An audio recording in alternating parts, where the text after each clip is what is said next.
Assalamualaikum warahmatullahi wabarakatuh. Sebelum kita mulai kisah yang penuh hikmah ini, mari kita bersholawat kepada Nabi Muhammad SAW, agar kita diberikan panjang umur yang barokah. Jangan lupa subscribe dan berkomentar di bawah, karena subscribe dan komentar Anda sangat berarti bagi kami. Mari kita mulai kisahnya. Malam itu kelam. Angin berhembus kencang, membuat pepohonan bergoyang liar, seakan ikut merasakan kegelisahan yang menyelimuti istana Belambangan. Di dalam kamar berhiaskan ukiran emas, seorang wanita muda menggenggam erat kain pembungkus bayi yang baru saja lahir. Wajahnya sendu, matanya sembab, dipenuhi air mata yang tak terbendung.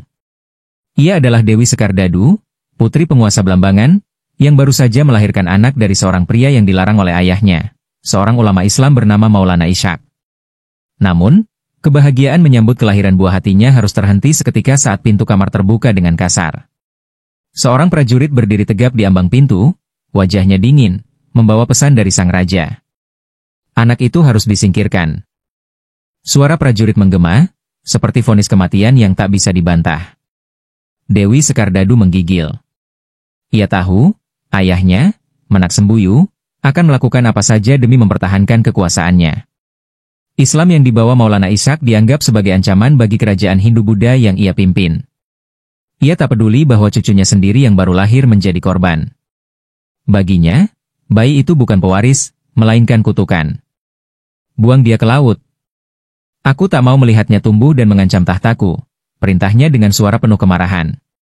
Prajurit-prajurit Belambangan mengangguk patuh. Tanpa peduli ratapan sang ibu, mereka mengambil bayi itu dengan kasar, membungkusnya dengan sehelai kain, lalu membawanya keluar istana.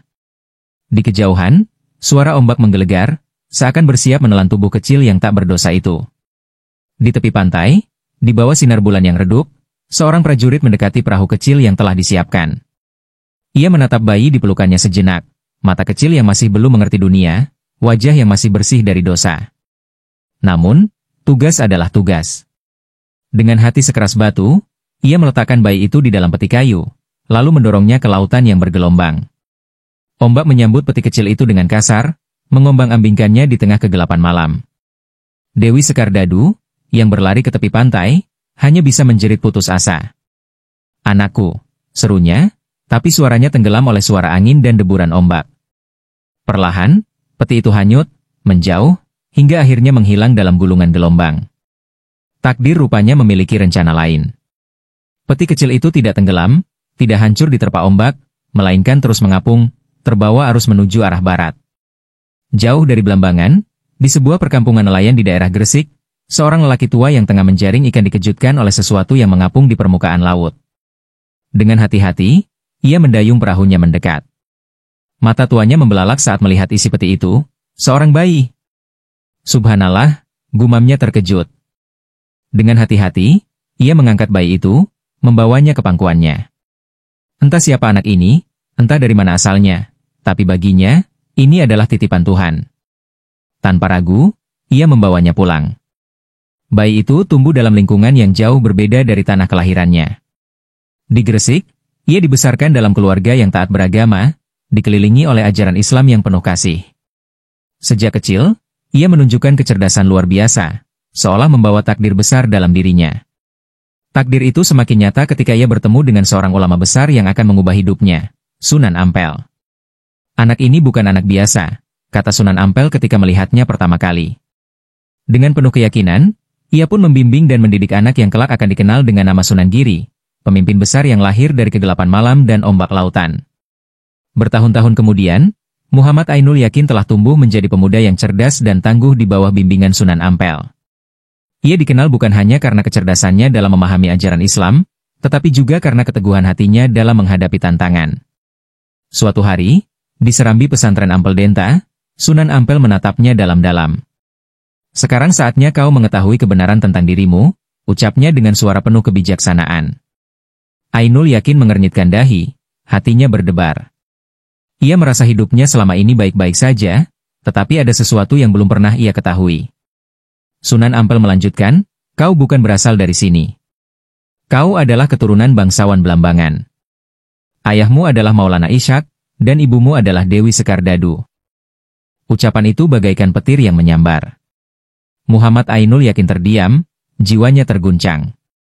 Seumur hidupnya, ia tidak pernah mengetahui siapa orang tuanya. Kini, kenyataan itu menghantamnya dengan keras. Namun, tak hanya itu yang dikatakan Sunan Ampel. Ia kemudian memberikan sebuah tugas berat kepada murid kesayangannya. Pergilah ke Blambangan. Di sana, kau akan menemukan jawaban yang lebih besar, katanya. Ainul yakin tahu bahwa perjalanan ini bukan sekadar perjalanan biasa. Ia harus menghadapi tanah kelahirannya sendiri, tanah yang pernah menolak keberadaannya. Dengan hati yang penuh tanda tanya, ia bersiap. Perjalanan ini mungkin akan membawanya kembali ke luka lama, tetapi ia tidak bisa mundur. Di bawah langit yang semakin gelap, ia melangkahkan kaki, meninggalkan pesantren menuju tempat yang belum pernah ia lihat, tetapi yang kini harus ia hadapi. Blambangan bukanlah tempat yang ramah bagi seorang pendakwah Islam. Saat Ainul yakin tiba di sana, ia menyaksikan sendiri bagaimana kepercayaan lama begitu mengakar kuat. Penduduknya masih memegang teguh ajaran leluhur mereka, dan segala sesuatu yang berbau Islam dianggap sebagai ancaman. Demi menyembunyikan identitasnya, Ainul yakin menyamar sebagai seorang musafir biasa. Ia berbaur dengan masyarakat, mencoba memahami kehidupan mereka, dan sedikit demi sedikit mulai menyampaikan ajaran Islam dengan cara yang halus. Namun, takdir kembali mempertemukannya dengan orang yang selama ini tidak pernah ia bayangkan, ibunya sendiri, Dewi Sekardadu. Tanpa disadari, mereka berdua sering bertemu. Setiap kali Ainul yakin berbicara tentang Islam, mata Dewi Sekardadu selalu tertuju padanya. Ada sesuatu dalam diri pemuda itu yang membuat hatinya bergetar. Namun, kabar tentang seorang pemuda yang menyebarkan Islam dengan cepat sampai ke telinga Menak Sembuyu. Sang Raja murka. Ia tidak ingin ajaran itu berkembang di tanahnya. Dengan kemarahan yang membara, ia segera memerintahkan pasukannya untuk menangkap pemuda itu. Malam itu, Ainul yakin merasakan ada yang tidak beres. Langit begitu sunyi, angin bertiup kencang, dan firasatnya mengatakan bahaya sedang mendekat. Ketika ia hendak beristirahat, terdengar suara langkah kaki mendekat dengan cepat. Seketika, rumah tempat ia menginap digedor dengan keras. "Keluar kau, pengacau!" teriak salah seorang prajurit. Ainul yakin tak punya banyak pilihan, ia harus melarikan diri. Dengan sigap, ia menerobos keluar melalui jendela, lalu berlari menembus kegelapan malam. Di belakangnya, terdengar suara derap kaki para prajurit yang mengejarnya. Hutan di sekitar Blambangan menjadi saksi bisu pelariannya. Nafasnya memburu, jantungnya berdegup kencang, tetapi ia tak boleh berhenti. Setiap kali ia menoleh, ia bisa melihat bayangan para pengejarnya semakin dekat. Ia tahu, jika tertangkap, nyawanya mungkin akan berakhir malam itu juga. Dalam keputusasaan, ia melihat sebuah sungai dengan arus deras di hadapannya.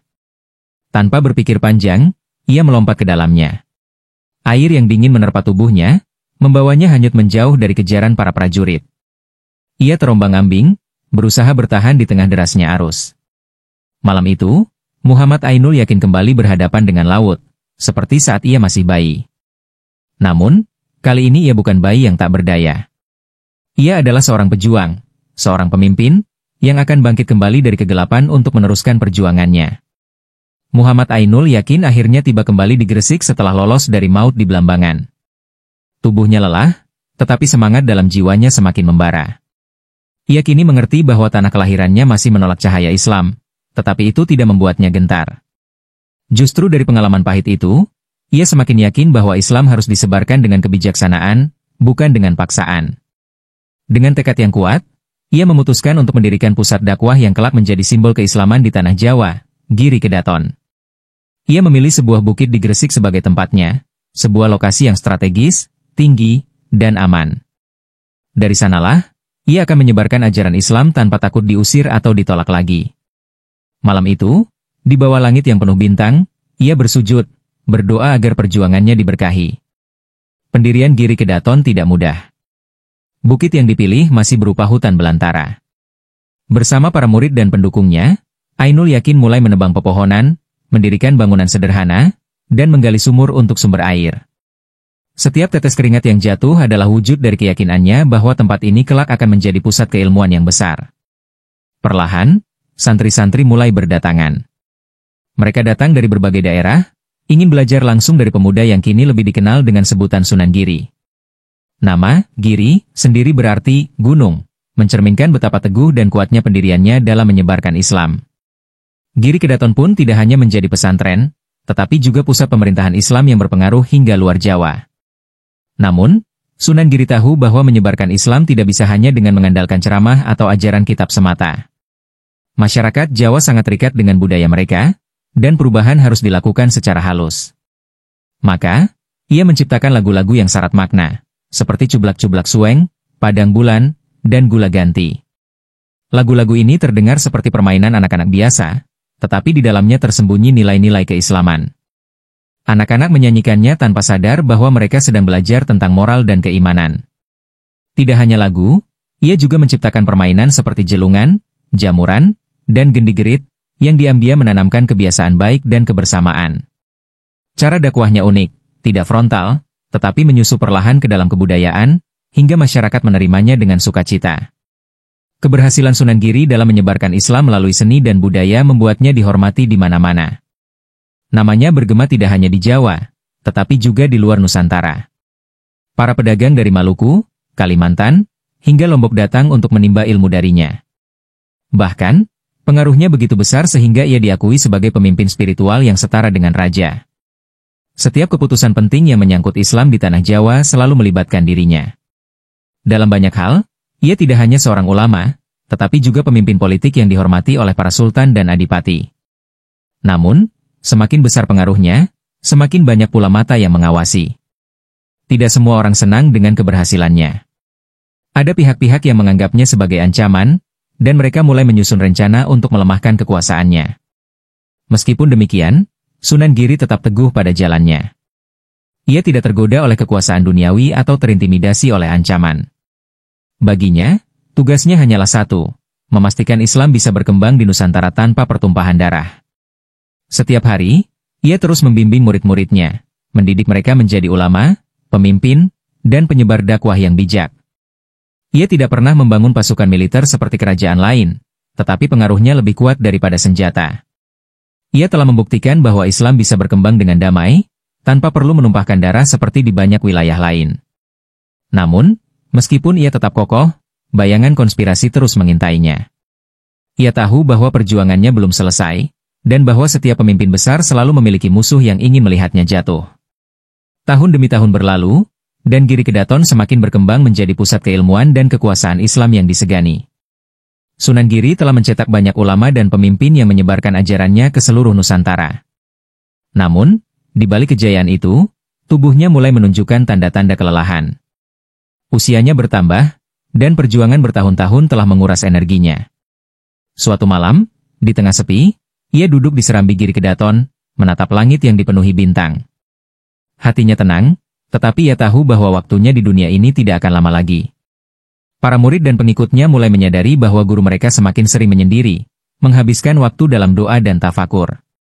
Mereka merasakan firasat bahwa hari perpisahan akan segera tiba, dan itu membuat kesedihan menggelayuti Giri Kedaton. Di tengah kesehatannya yang semakin menurun, Sunan Giri tetap menjalankan tugasnya sebagai pemimpin spiritual dan guru. Ia masih menerima tamu dari berbagai penjuru, memberikan nasihat, dan membimbing murid-muridnya. Namun, suatu hari, ia jatuh sakit. Para santri dan masyarakat Gresik berkumpul, berdoa untuk kesembuhannya. Di dalam kamarnya yang sederhana, ia berbaring lemah, tetapi senyum tetap terukir di wajahnya. "Jangan bersedih," katanya pelan kepada para murid yang menangis di sisinya.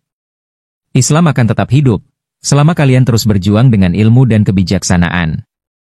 Kata-kata itu begitu sederhana, tetapi mengandung pesan yang mendalam. Ia tidak takut akan kematian, karena ia tahu bahwa perjuangannya tidak akan berakhir di sini. Hari yang ditakuti akhirnya tiba. Pada tahun 1506 Masehi, Sunan Giri menghembuskan napas terakhirnya. Kabar itu menyebar dengan cepat, membuat seluruh Gresik berduka. Tidak hanya masyarakat setempat, tetapi juga para pengikutnya dari berbagai daerah datang untuk memberikan penghormatan terakhir. Makamnya, yang terletak di Dusun Giri Gajah, Desa Giri, Kecamatan Kebomas, segera menjadi tempat ziarah. Tangisan dan doa-doa mengiringi kepergiannya, tetapi di balik kesedihan itu, ada kebanggaan yang tak terbantahkan. Sunan Giri telah meninggalkan warisan yang tidak bisa dihancurkan oleh waktu, ilmu, ajaran, dan pengaruhnya yang terus hidup dalam setiap jiwa yang ia sentuh. Seiring berjalannya waktu, Makam Sunan Giri menjadi salah satu situs ziarah paling penting di Nusantara. Orang-orang datang dari berbagai pelosok untuk berdoa, meminta berkah, dan mengenang perjuangan sang wali. Giri Kedaton, meskipun tidak lagi menjadi pusat kekuasaan seperti dulu, tetap dikenang sebagai simbol kejayaan Islam di Jawa. Para penerusnya melanjutkan dakwah dengan cara yang sama, melalui pendidikan, budaya, dan pendekatan yang lembut. Hingga hari ini, warisan Sunan Giri masih terasa dalam kehidupan masyarakat Jawa, dari lagu-lagu anak yang ia ciptakan hingga tradisi Islam yang ia perkenalkan. Perjalanan hidup Sunan Giri adalah kisah tentang perjuangan, keteguhan, dan kebijaksanaan. Dari seorang bayi yang dihanyutkan di laut, ia tumbuh menjadi pemimpin besar yang membawa perubahan bagi Nusantara. Ia tidak memimpin dengan pedang, tetapi dengan ilmu dan akhlak, menunjukkan bahwa Islam bisa berkembang dengan damai. Namanya tidak hanya tercatat dalam sejarah, tetapi juga dalam hati setiap orang yang mengenal ajarannya. Hingga kini, Sunan Giri tetap dikenang sebagai salah satu wali songo yang paling berpengaruh, seorang pejuang tanpa senjata, tetapi dengan pengaruh yang lebih kuat daripada pasukan manapun. Perjuangannya tidak berakhir dengan kematiannya. Ia terus hidup dalam setiap jejak yang ia tinggalkan.